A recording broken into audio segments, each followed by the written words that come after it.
I can speak hours about this. I can speak hours about how things like social media, things like the digital age are changing radically. Everything are changing. In terms of the relationship and communication between parents and children, Yes, I think course. a lot of this is changing, and you're right at the helm of this, so it's very I want to interesting. give an example, and my wife is here, and this was, she was, one day, Salim, who's in the middle, who's now 10, he was, I think, 7, and you know, kids are always asking the question about, you know, what's this river, and you don't never heard about who's what's the longest river or the capital of a country that you never probably heard of these new things. So very embarrassing thing. And he was nagging after his mom, and his mom had things to do, and all of a sudden, and I realized it, and I heard him said, but Mom, why I'm asking you, like, you know, I'm discovering that I will just Google it.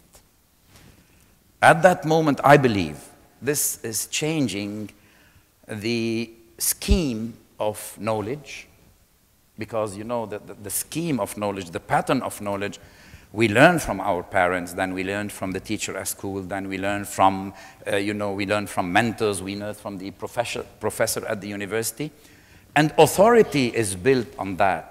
So not only this is changing the paradigm, and this is a paradigm shift on the schemes of knowledge. This is the first time in history of humanity where the younger have more knowledge than the older. Indeed. Now, tending to link access to knowledge to wisdom is a different story, because wisdom is how what you do or how you drive that. Yes. So, but the scheme of authority is as well changing. The entire school, the entire way we teach would be completely revolutionized and changed with what we're seeing on the digital age. And I strongly believe in this. And this is something that I think really, if talking, we need to embrace completely different. It's a mindset. Now let's move forward in terms of your professional journey, and let's have a quick look at that. You did your degree in electrical engineering, and then you joined France Telecom. And then I joined France Telecom. And so what were the interesting learnings in that first phase in terms of your first job everybody remembers? What are the formative elements there? I joined France Telecom Group, again, almost by accident. You know, I'm an engineer by accident, and I joined France Telecom Group, and I stayed with them almost by accident. So that's again, believe it or not, it was about crossing borders, because I was in, you know, the telecom groups. Telecom was about a pipeline. It's about a pipeline. The business of telecom, it's completely different. At the time, was about a pipeline. You put infrastructure, and you send things in this pipeline. You send voice, you send text, telexes, etc. And I existed completely out of the business of the pipeline. I existed in the business of content, databases, etc. at the time where internet didn't exist. Right. I'm saying I started with this. So it was, again, explaining this shift, because you know, these people are in the pipeline. They are hardcore engineers, all of them, great engineers. Yeah. But it's a complete, and they went into this transformation. So my journey actually taught me that things changing, and to keep, don't try to predict. Mm-hmm. Don't try to predict. We do plans. Specifically now, specifically again when we're talking about kids are, there is an iterative process of learning, adaptation, rather than, you know, the pre-designed, intelligent design that is happening, and that's fundamental. We don't realize how fundamental this is. You had a great opportunity when you were with France Telecom, and you joined Mobinil. You were the right man in the right place at the right time. We all have these lucky breaks in our lives, and you basically took the bull by the horn, and you made it extremely successful. What insights do you have in terms of the people, CEOs that are here, to take the bull by the horn when you do get a nice break? Actually, this was, again... Third accident? No, not at all. Okay, not at all. And I was stubborn. This is what I said, stubborn on the vision, because that is an experience. Let me give you, we were working with France Telecom, we were preparing with experts on business planning, and back in '97, and these guys decided that because you take all the World Bank data, GDP of Egypt, usage, etc., that the penetration rate, I mean, basically, that the number of users of mobile phones in a country like Egypt, 80 million people, would be, after 10 years of business plan, 7 million people. Right. Penetration rate of 8% after 10 years.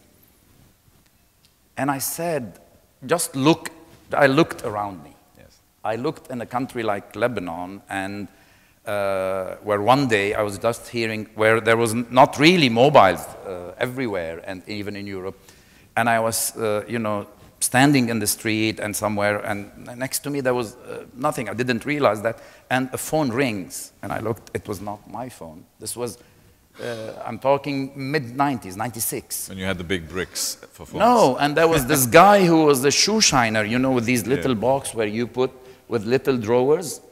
The phone was ringing. He opened one of the drawers, took a phone, and said hello. So how can we make the relation between the ability to pay, the purchasing power of this guy, and then I said, this is something that will become, you know, everywhere. And I came with a vision, and even France Telecom, and even the partner of France Telecom, who become one of the big entrepreneurs in telecom, Mr. Tawiris and Orascom. But you must be joking. I said, a mobile in the hand of everyone. That phrase was the turning point for the mobile industry in the Middle East, because I said, I do not believe that mobiles will be only for just few businessmen or just the happy few that can afford it from a point of view. Everyone will have a mobile. Back in '97, in a country like Egypt, that was completely getting out of the box. And that is probably one of the, I would say, most accurate things on which I built an entire vision, and I delivered on that. It's brilliant because in developing countries, you do not have the infrastructure, so the mobile revolution basically just leapfrogged that, and you reached everybody. Africa is going through exactly that process now. Now, nice segue into, you mentioned Naguib Sawiris, maverick, erratic, wacky, but creative genius, loud, you know, people like He's a warrior. He's a warrior, absolutely. I'm not a warrior. I'm an architect. Interesting. People have trends. I mean, all of you, I believe, and sometimes when I look to some people, the way they're warriors. They go there, they want to win the battle. Yeah. And sometimes, you know, winning the battle, not having a battle is better than winning the battle, even. Very often. You have architects. I sit and I think, what is the system? You have merchants. Merchants, and I admire them. I'm not a merchant. They will think how much money I'll make more. But this is very noble. This is to be, it's not. And there are, and I think and there are poets, right, which is, because they look at the aesthetics. I mean, these are only labels. They have different things they look at. And each of us have a little bit of a dominant and then a second thing, and you can just try the exercise.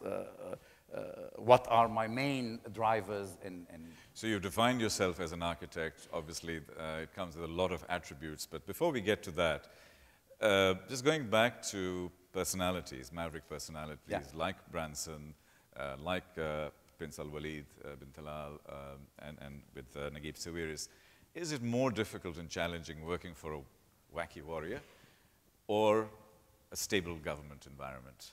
How do you play that? Now, you're an architect, but there are different dynamics, and to a lot of people here, they go through these challenges. Yeah, well, I did not, it was not like I was working directly for Naguib. Naguib was one of the shareholders. I understand that, but he was France Telecom was another shareholder. Yeah. And actually, I was, through the role that I got, the mandate, I was in the middle. Right. We know that after I left Egypt, they went into courts. So I think that I was doing a good job in keeping some balance. So you were not United Nations there, you were playing both sides. No, I think, you know, as well, there is a responsibility when you go, when you say it's all about people. One of the moments is the first General Assembly that we had in Egypt for Mobinil, and that was, you know, you had very good people, people that do not understand anything in telecom, old people that were coming, trusting you, and telling me, we've put a lot of money to buy your shares. A lot of money could be something, but for them, it was... It's relative, of course. You feel responsibility. Yeah, absolutely. And so your only work, and this is governance. Yeah. You learn about governance, that this is not who owns that. I have a responsibility towards this company, and I became so passionate about it. My daughter, she was young when I started Mobinil, and one day, very innocently, she came and she said, Dad, do you love Mobinil more than me or me more than Mobinil? Imagine this question. I had tears in my eyes because I felt that I must be working too hard and too much and not giving her enough attention. Yeah. Something that a lot of us go through as an innovation and an entrepreneurship, and there are a lot of entrepreneurs here. Have you ever really failed at anything substantially, and where you were in a position of total despair? You were in an environment where you said, oh my God, how do I get out of this one? And then, more importantly, how did you bounce back?